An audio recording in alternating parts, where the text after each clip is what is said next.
Thank you. Good evening, everyone. Welcome to our Cabinet meeting this evening. It has just gone 6 o'clock. The first item on the agenda is the evacuation procedure. I think everybody does know in the room the evacuation procedure, so I shan't read it out. Apologies for absence. We've received Councillor Lloyd. Declarations of interest. There are those printed at page 6, but are there any others? The minutes of the previous meeting, is someone happy to move those as an accurate record? I'll move those, Chair. Is that seconded? Yeah. And everybody happy with those? Yeah. Under public consultation, I've been advised that the following people wish to speak on the following items. On item 6, Councillor Hancock's. Item 8, Councillor Kondaka. Items 9, 10 and 11, Councillor Kondaka. And item 12/13, Councillor Kondakor. On 12/18, Councillor Evans. So, that's not correct. I did give you them, Wendy. You wanted to put them speak. on the front of your sheet when you did them.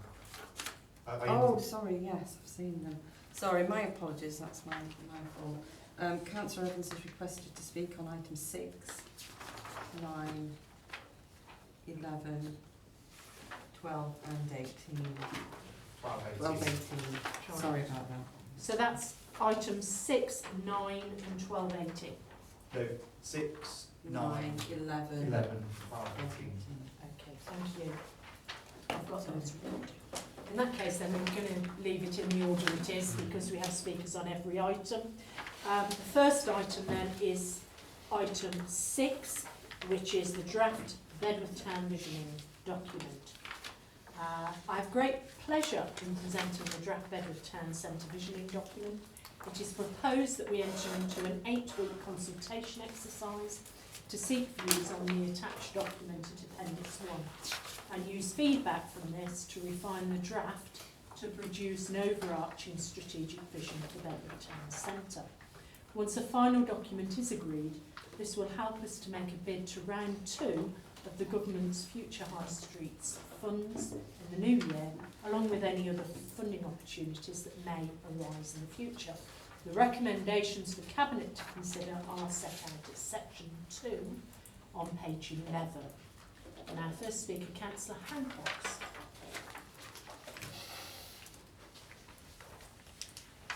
Okay, good evening.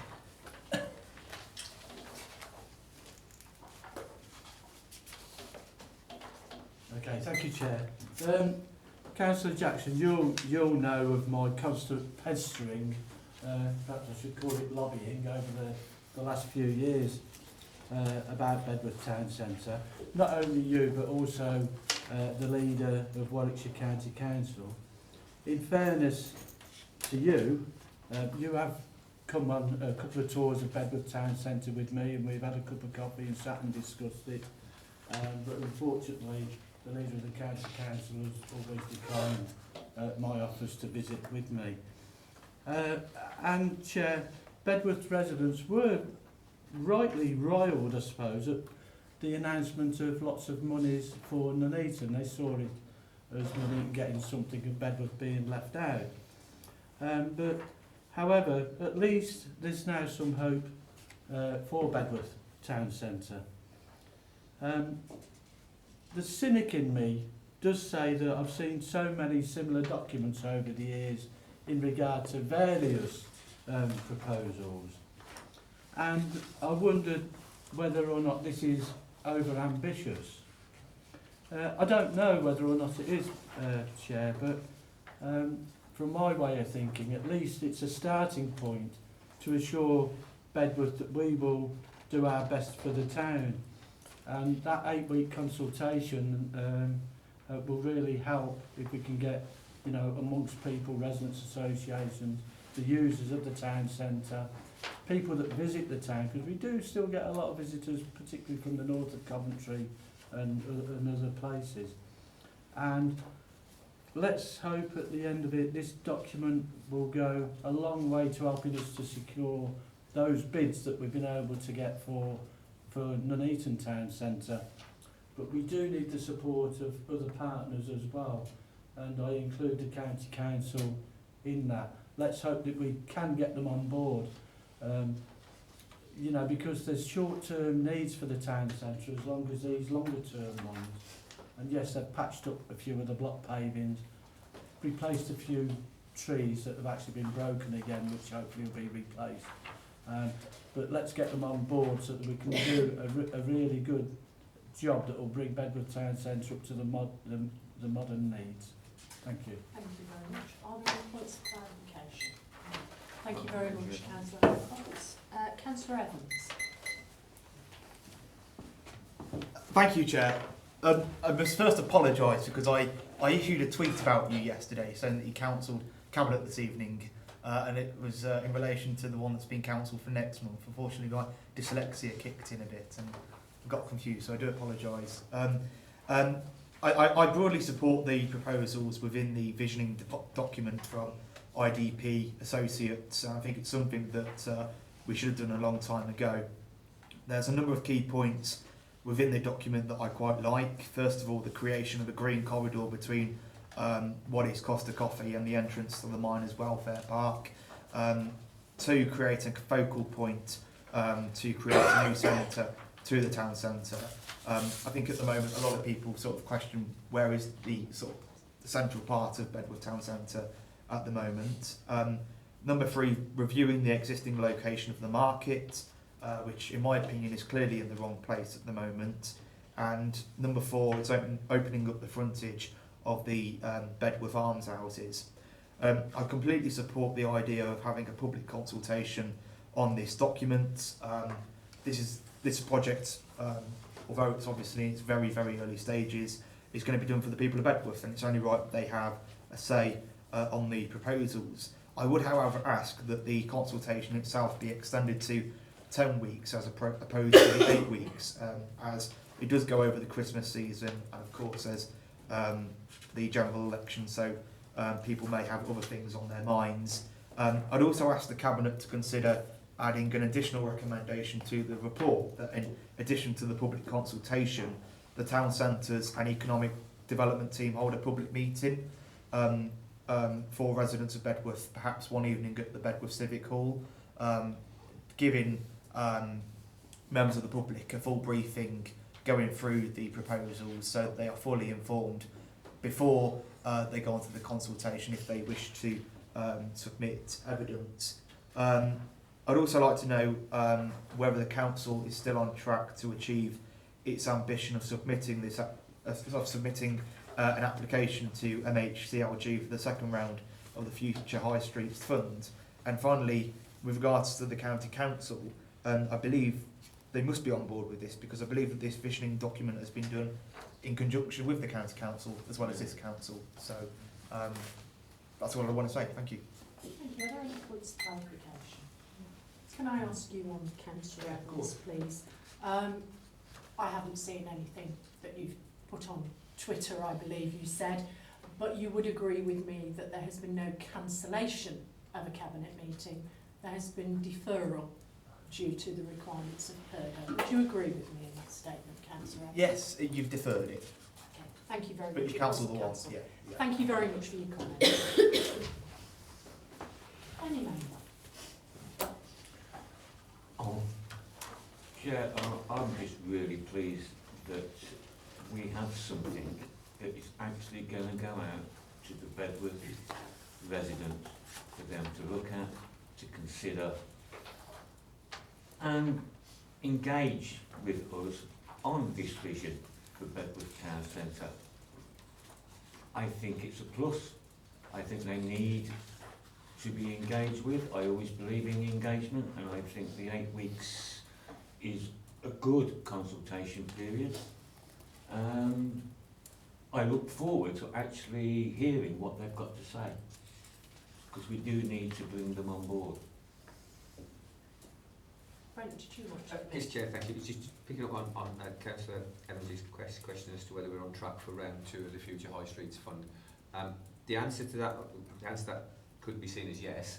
on the basis that the government hasn't yet announced a timetable for that. So we're waiting them to announce the timetable, which we expect to be announced very early in the new year. Obviously the general election has had quite a lot of feedback. So once that's announced, we'll know where we are with it, but this will put us in a very good position to kick off and get into that. Thank you, Chair. Thank you. Yes, we want to work with all partners on all of our economic development and regeneration. Indeed, the County Council did part fund this visioning document, and we, similarly to Nuneaton Town Centre regeneration, it is very important that all partners work positively together to achieve those aspirations which we all hold dear. I am very pleased to see this come out. I think the public consultation of 8 weeks gives lots of time for people to make themselves aware of what it means. I'm not always convinced that holding big public meetings actually gives people the individual time to study documentation and have it explained on a one-to-one basis or in small group basis. I think we need to now get on with this at the earliest opportunity, go out and see what people want, so that that can further inform the vision as we move forwards. I think Brent quite rightly says at this moment in time we believe the second round will open sometime in the new year, but obviously that is outside of this council's direct control. But I'm really pleased. Are members happy to agree the recommendations? Yes, Chair. Okay. Is that everybody? Yeah. Yep. Thank you very much. We come on then to the next item, which is item 7, the procurement of election printing. I don't think we have any speakers on this, but I'm going to leave it in the order it's in. There are very few specialist election printers in the country. Currently, we have no formal contract in place, and given the amount of elections taking place and the fact that elections are highly regulated, with non-compliance leading to significant damage to reputation, it is imperative that a contract is entered into. The procurement exercise is a joint one with North Warwickshire Council, and the recommendation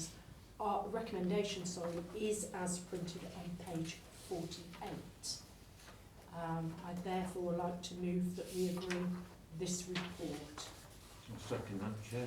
Anybody wish to say anything before I move to the vote? No. Really important that we get something as legally necessary as this done at the earliest opportunity.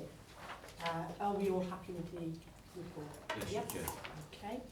Moving then to item 8, local council tax support.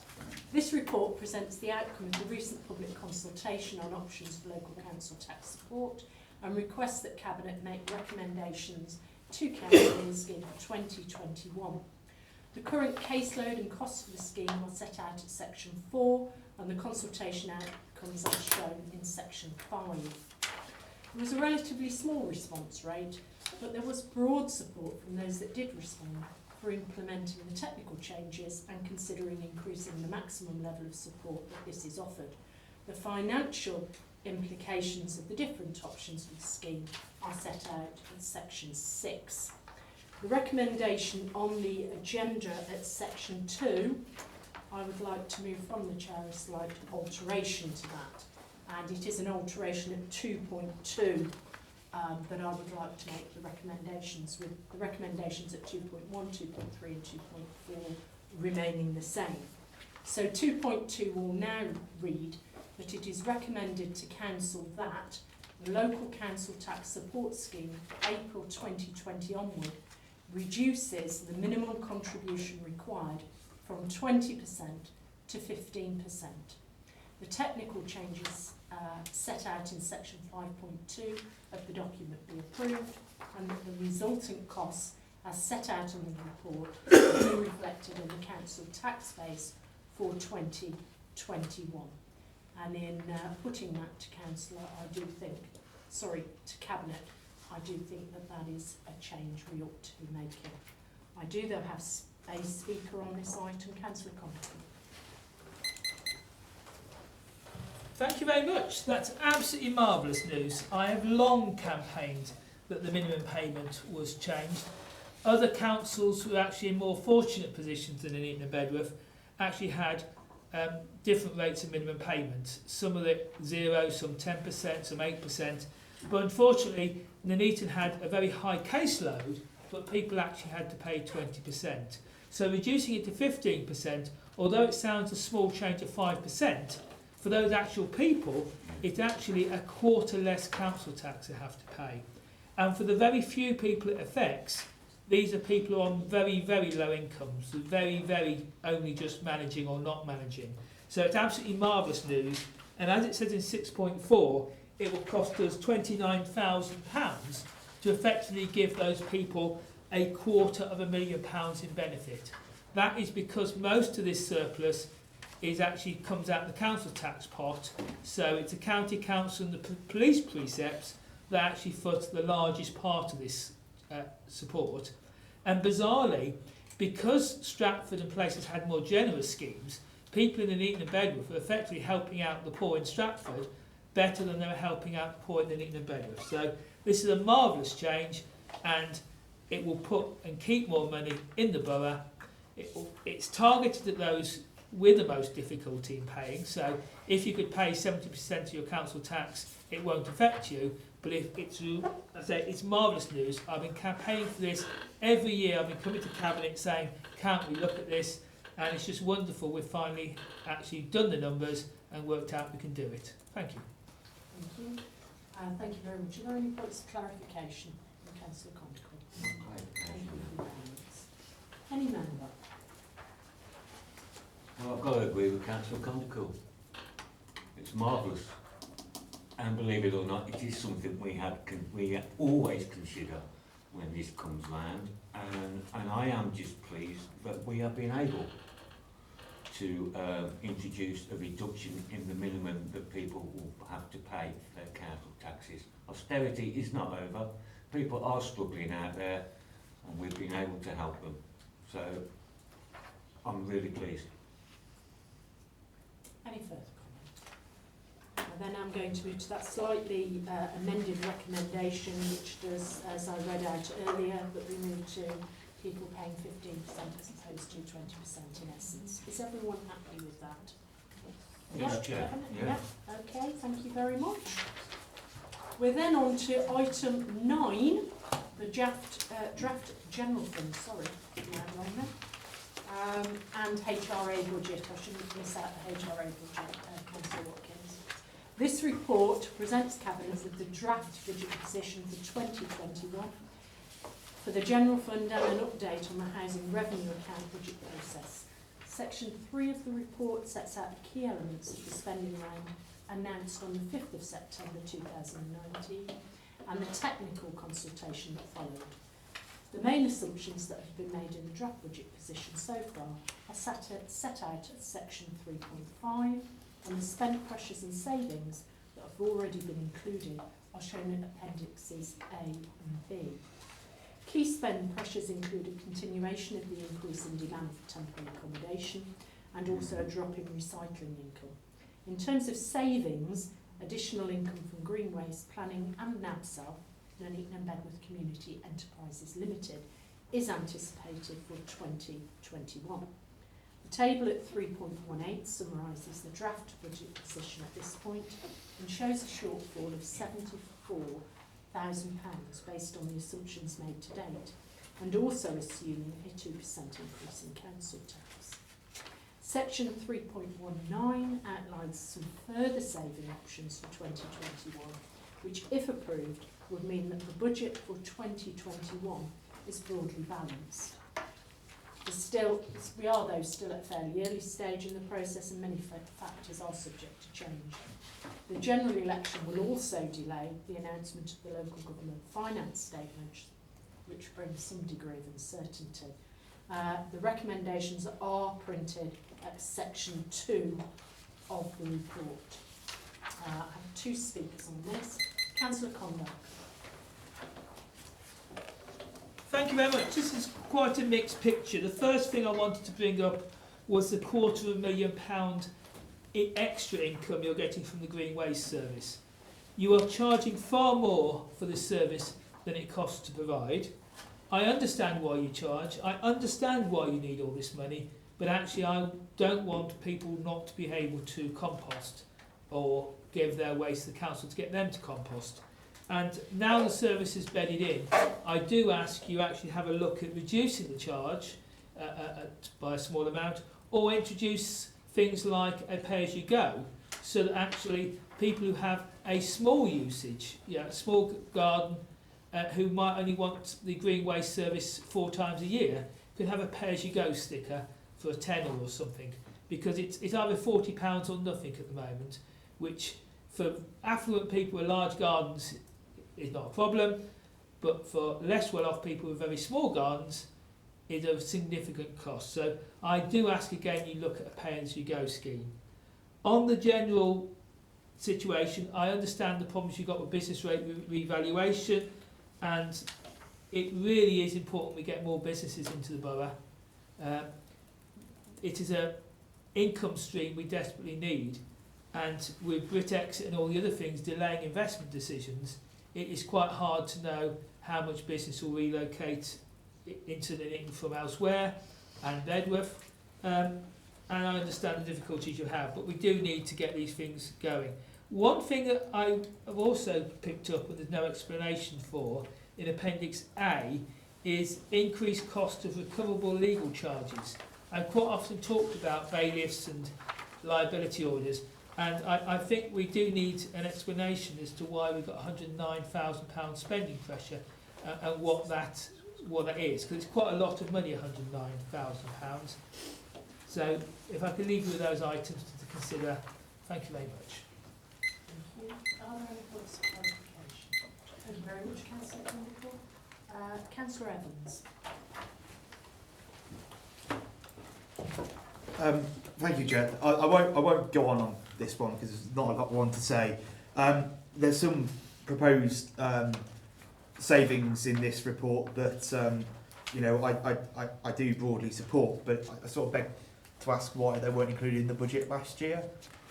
That we may have been able to potentially bring the green bin charge last year from, I don't know, £40 down to £35 if we included some of these savings. I just couldn't really get my head around that. As Keith said, I think we seriously need to consider reducing the green bin charge from £40. When you go down some of the more rural areas in my own council ward, down Bedworth Lane and on the woodlands, it's really surprising to see how much green waste is being dumped in places. So I really do think that we should look at trying to reduce the green bin charge ahead of the budget setting in February. I'm disappointed that within the savings the council are not proposing to scrap the In Touch magazine. Completely useless. We're now the only council in the area that does it, and equally the mayor's car. We're the only council now in Warwickshire, and Coventry and Warwickshire I believe, that has a mayor's car. And I don't, for me personally, I mean, I doubt it's ever going to happen, but if I was ever the mayor, I'd feel quite embarrassed actually turning up to events in a big Jag and being the only mayor in Warwickshire to have one. But I think we should seriously consider scrapping the mayor's car as well. I think at a time when we're having to make serious cuts in the council's budget, I just can't see why we can. I don't understand the point in having a mayor's car. Thanks, that's all I want to say. Any points of clarification? No. Can I just ask one thing, Councillor Evans? Yeah. At 3.19, you referred to savings and why these weren't put forward in the budget setting process last February. Those savings at 3.19, do you agree with me that they don't refer to last year's budget, they refer to 2021? Yeah, that's what I'm saying, yeah. But I just wondered why some of these weren't included last year. Right, okay. We set a balanced budget last year, but thank you for your comments, Councillor. Yeah, I understand. I understand you set a balanced budget, but if you made some more of those savings, you could have actually brought down the green bean charge. But thank you for your comments. Any member? Chair, I can only just go back to 3.7. there's been a significant spend pressure during 1920 related to the increased demand for temporary accommodation. Society is cracking. Total spend in this service is expected to be around 1.2 million in comparison to less than 300,000 in 2016. Now, we all know the council only receives a small proportion of this cost back in subsidy from the government, and that this level of demand is due to a combination of factors: welfare reform, universal credit and the Homeless Reduction Act, which has placed additional responsibilities on local authorities. Whilst this demand is expected to remain at a similar level for 2020, the opening of the council house as a homelessness hostel during the year hopefully will mitigate the cost of the council receives full subsidy for council-owned properties. I believe that in June, Chair, that we had 85 people or families registered as homeless.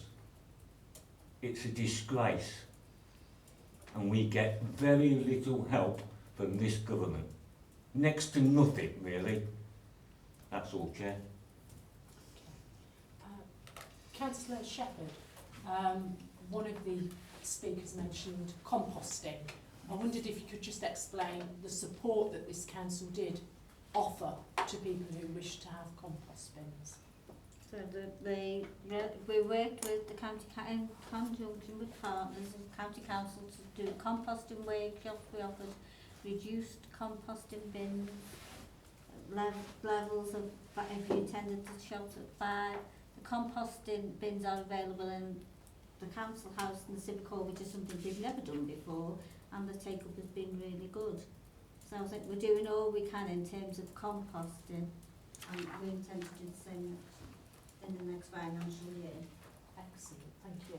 Councillor Watson. Yeah, I'd like to just back up what has just been said by Neil. We're under huge pressure here to help the homeless people and the families that are becoming homeless, and in my opinion, we're doing a cracking job. We're doing far better than most authorities around us. Coming out with lots of innovative ideas, and we need to really get that budget down, and I'm confident that we're going to do that within the team, the very small team that we've got within housing and communities. I'm very proud of the work they do, and back them up 100%. On a couple of other things that were said, the composting workshops obviously are done. I just cannot imagine how we would possibly do a pay-as-you-go green bin. Perhaps you put some money in the lorry and it picks the bin up, but there you go. The mayor's car, every time, poor old mayor gets battering. Obviously this is to people that have never been anywhere in the mayor's car and represented the borough. As a civic head, we may be the only people that have a mayor's car as such, but other people get taken in taxis. And the taxis have to wait there. If they're late or late for that, it's an £100 extra charge. So just having a mayor's car, it's not the end of it. And the look on the poor kids' faces when you turn up at a school is absolutely amazing. When you see the mayor turn up in the car, there's one particular school which is Cross School. I'm sure I'm not going to get in trouble for that. But you have to drive around the car park so the kids can see you driving around in the mayor's car, and they absolutely adore it. Go home, and you've made their day. So to spite the kids on the mayor's car is just beyond me, really. So I fully support everything that we're doing, and yeah. There was one query actually, and I'm going to look to officers. It was on Appendix A in regard to the increased cost of recoverable legal charges. I'm sure, Simone, you will be the expert in advising us exactly what this is.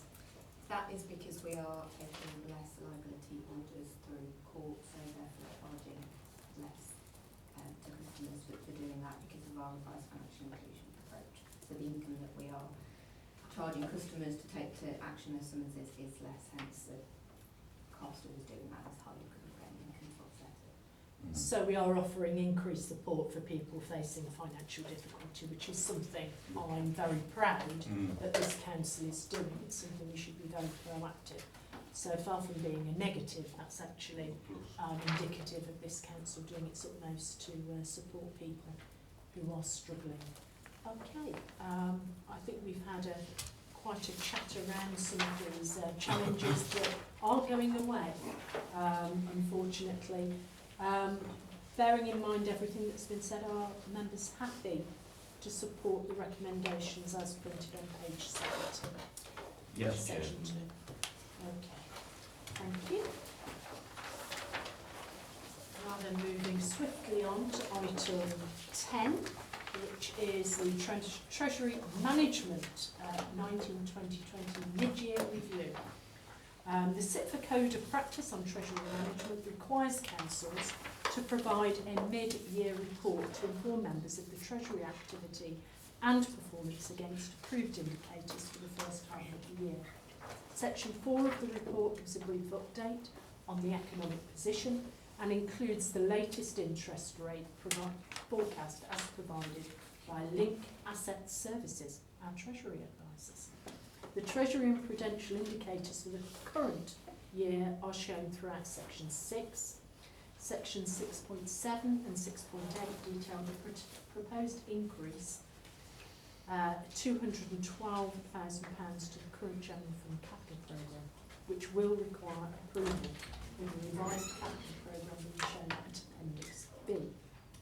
Section 7 details our investment portfolio and performance for the first 6 months.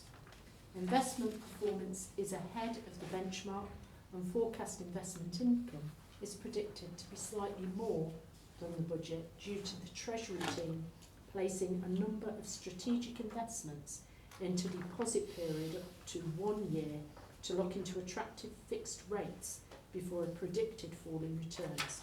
And I know we have Craig with us if there are any queries in regard to that. Section 9 summarises our borrowing position and shows our debt holdings and the maturity profile of that debt. However, in early October, there was a significant shift in central government policy for setting Public Works Loan Board interest rates for lending to local authorities. The impact of this was that all PWLB rates were increased by 1% with immediate effect. Sections 9.2 through to 9.5 provide further information. Officers are assessing the implications of this change in policy and how it will affect both the General Fund and the HRA business plans. I can confirm that no Treasury or prudential limits have been breached and all maturing deposits have been repaid on time and in accordance with the agreed terms. The Cabinet are now asked to recommend that the report, including the update General Fund capital budget and capital spend prudential indicator, be submitted to the next full council for approval. I do have 2 speakers on this report. Councillor Condon. Oh, sorry, just the one. Sorry, you are the only speaker on this one, Councillor Condon. Thank you very much. Yeah, it's a very awkward thing when governments change rules on you. And it's absolutely appalling that they've made a 1% change in all your borrowing costs, which isn't actually a 1% change, it's like a 30% change, because obviously if you're paying 2% and have 3% charge, it's an absolutely astronomical difference, this 1% hike in borrowing costs from the Public Works Loan Board. That's it. I must pay massive tribute to Craig, who's always marvellous in these things, and so it really does put ourselves in a massive difficulty if the rules keep changing. And government should make gradual changes to rules. And it was the same with the waspiest women. Yeah? You can't have these suddenly one set of assumptions and then rather than being fine-tuned, suddenly your borrowing costs change totally. In terms of some of the detail, in Appendix B you've got the capital programme for the General Fund. And it's really good. We've got the work going on at Sandon Park, which is £37,000. It would be nice actually if there was a tie-in between those and how they're paid for, because I assume that's some of the one section 106 coming through. But you have to sort of guess it because there's not a table showing what new things we're doing and what new income streams we're getting. But the pavilion really did need some work doing on it. And one thing on the housing capital programme, which has really been done but not in use, is the scooter store at Cleveland Gardens. It was done in last year's programme, it's sitting there locked up unused. So I do hope someone will have a look at that as well. Thank you. Thank you. Councillor Pencourt, any points of clarification? Thank you. Councillor Watkins, did you want to come back? Like I say, it's not clarification, no, but the scooter housing at Cleveland Gardens, nobody's asked for one of the places, which is why nobody's got a scooter in there. They can ask for one and we will let them have it, it's not a problem. So we're just waiting for the residents to ask for it, not the councillors. And then when the residents ask for it, they can have one, it's not a problem. The Sandon Park, yeah, we done some work on that at scrutiny a couple of years ago now, on chapels and pavilions, and so I'm just wondering if Councillor Concord ever did look at that report, because it was quite an in-depth report, and he couldn't make comments on that then, but no, that's me done. Okay, any further comments? Well, Chair, I just find myself, you know, at 9.3 with this 1% increase that's been imposed on us just by a phone call to every local council, section 151 officer across the country, by the government saying that as from this morning, all your rates have gone up by 1%. Now 1% doesn't sound too much, but like Councillor Condicus said, I mean, it says in 9.3, and it really stuck out here, the 1% increase in the underlying borrowing rate actually means a real terms increase of 50%. 50% in interest cost per annum in the above scenario. And then for shorter dated periods, the impact is greater as a 5-year debt changed from 1.19 to 2.22, an 87% increase on money that we would borrow through the PWLB.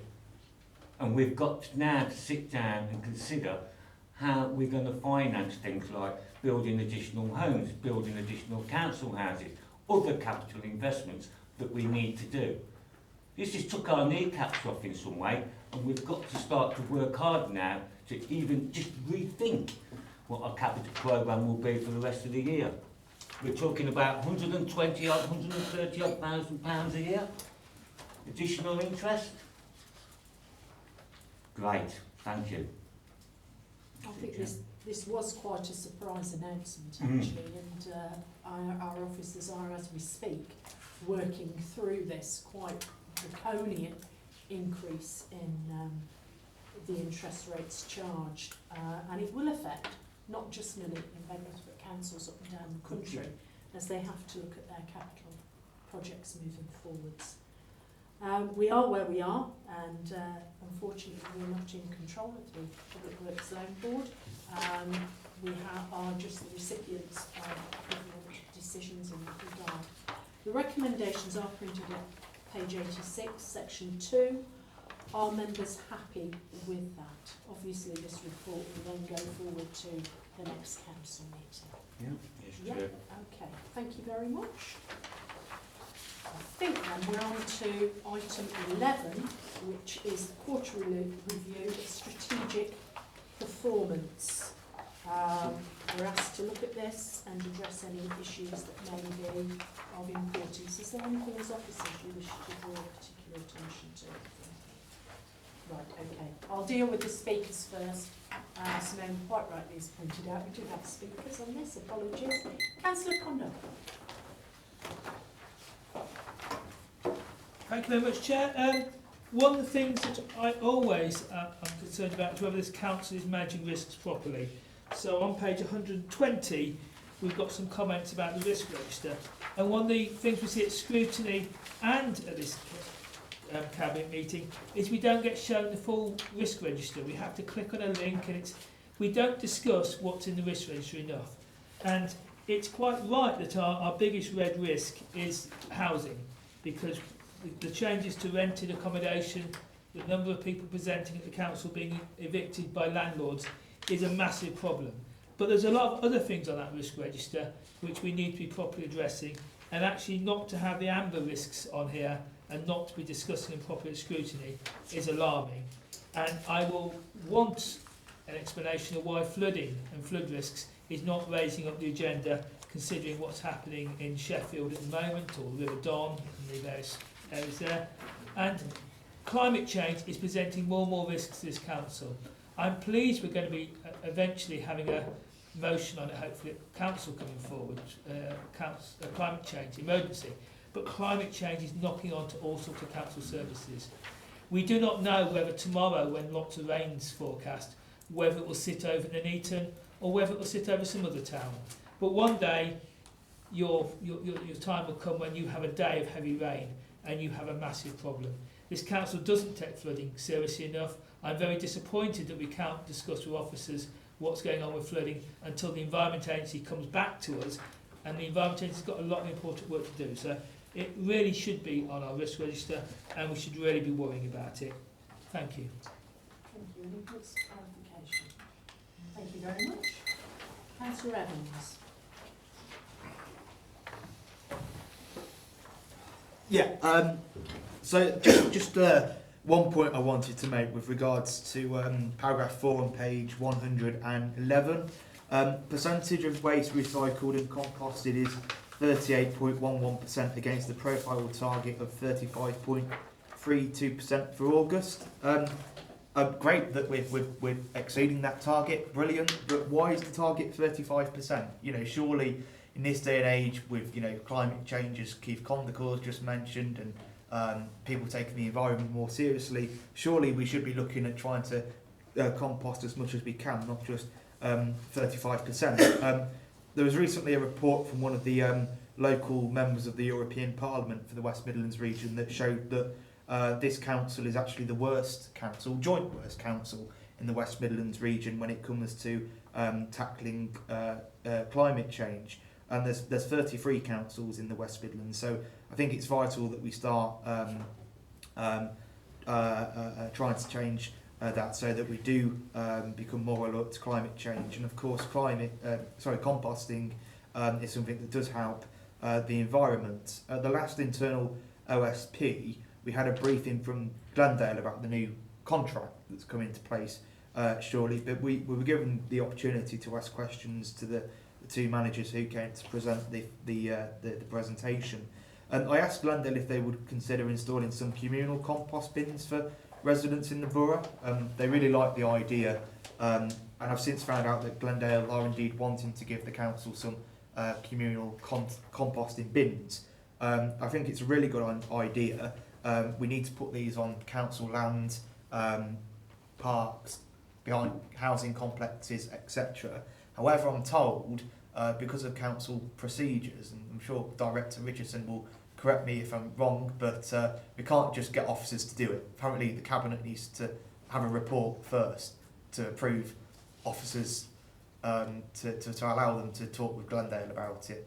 That's my understanding. So I've really just come tonight to try and get support off Cabinet for this really good idea. And there's some parish councils in the area that are doing it as well. It seems to be working quite well with that. I will pay tribute to what you've done with the with Warwickshire County Council with the composting workshop, then giving people the £5 voucher. That's worked really well, so thank you for doing that. The other thing that I want to say with regards to risks is I think there's an incredible risk to the council's reputation with the new planning portal that's been introduced in the last month. You know, this week already I've had 7 phone calls off residents saying that they can't navigate around this new planning system. You can't access maps, documents. I'm afraid I do have to draw you to a close now. I apologise about that, but I have to be fair to everybody who comes along and speaks at Cabinet. Are there any points of clarification? Can I thank you for your comments? I've already spoken to Neil Phillips, but he's done nothing about it. So. Are there any points of clarification?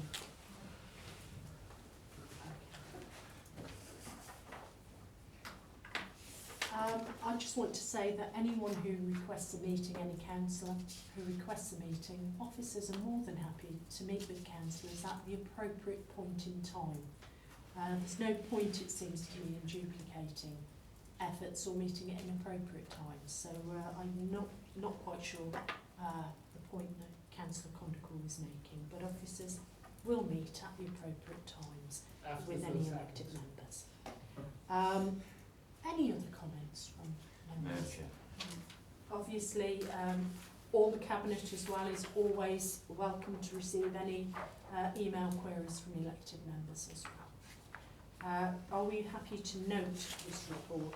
I know that each Cabinet member will be looking at their areas in depth with directors outside of this meeting. Okay then.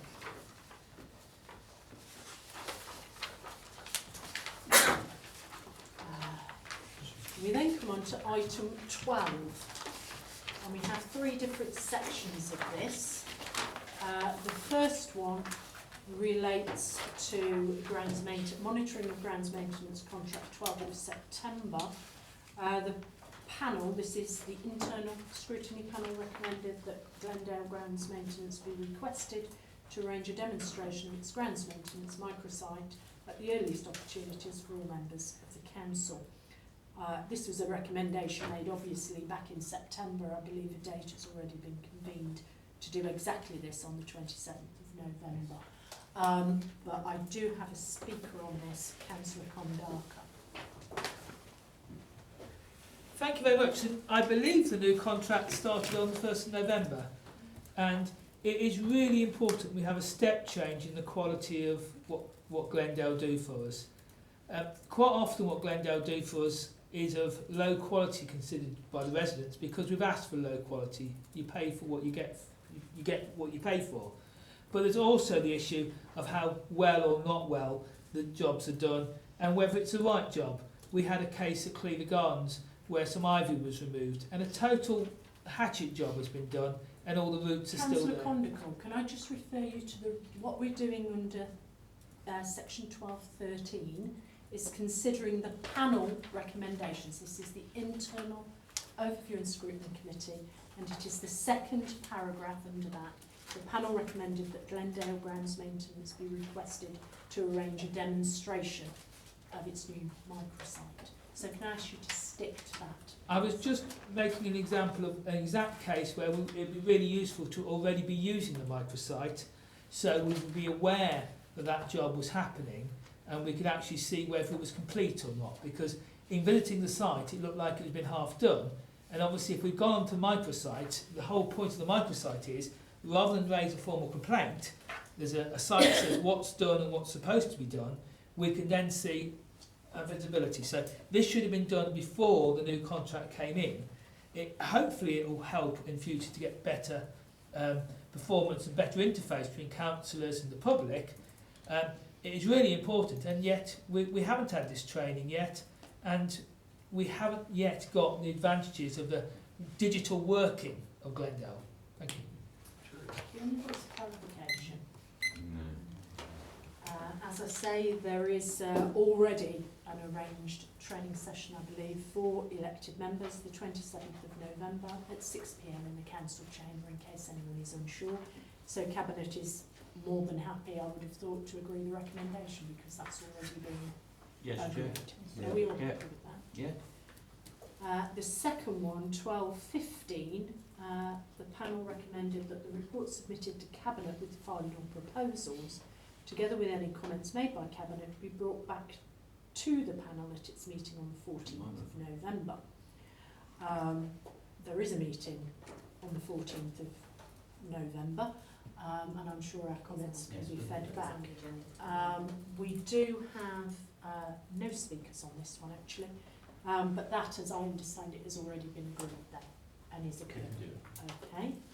And the last recommendation is at 18. The panel recommended that the Constitution Review Working Party consider ways of engaging further with co-opted members in council-related matters.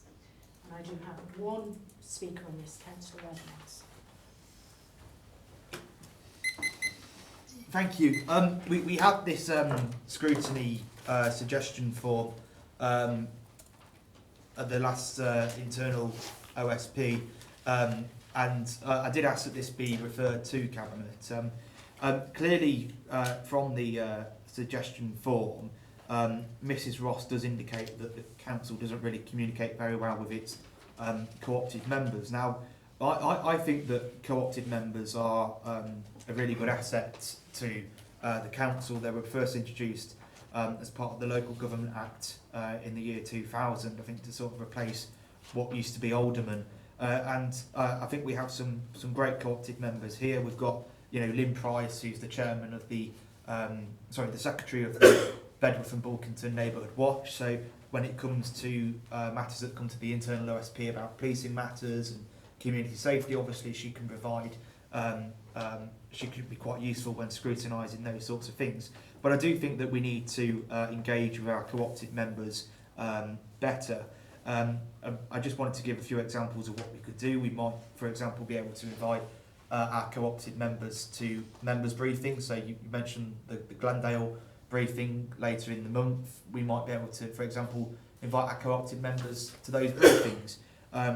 We might, we could always invite our co-opted members formally to the cabinets and set them down as observers. Don't give them voting rights, obviously, but just observe what's going on. If they want to speak like I am today, let them.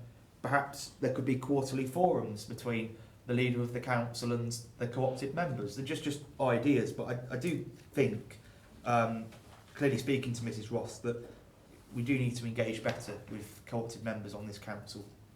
Thank you. Thank you, Councillor Evans. Any points of clarification?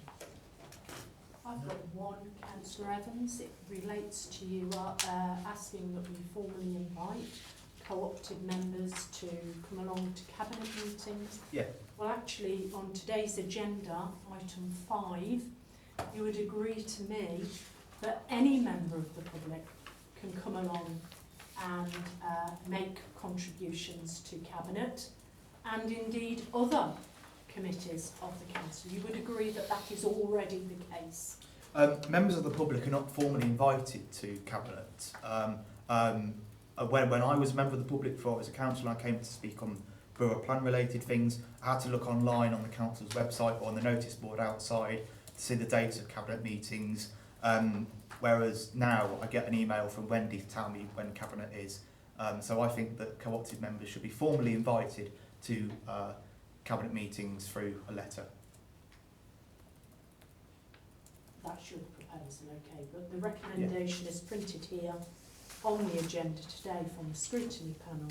You would agree with me, is that second paragraph under 12.18, which is this be reviewed to the Constitution Review Working Party. Absolutely, and as a member of that panel, I'll give you the ideas. Thank you very much, Councillor Evans. Any member? Yeah, I just think, as a council, any member of the public that can attend the scrutiny, panels, listen to what's being scrutinised.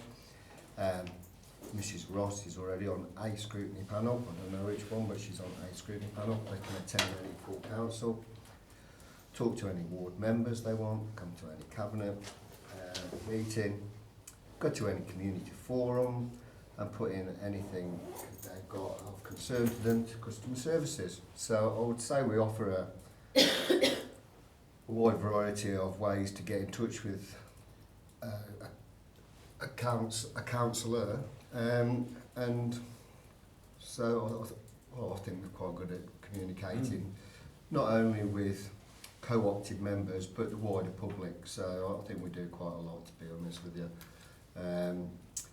And through the community forums, I know that being the chair of Arbury and Stockford, that if they come along, they can leave their email addresses, and we'll email them the minutes and when the next community forum is and things like that. So if they leave their emails with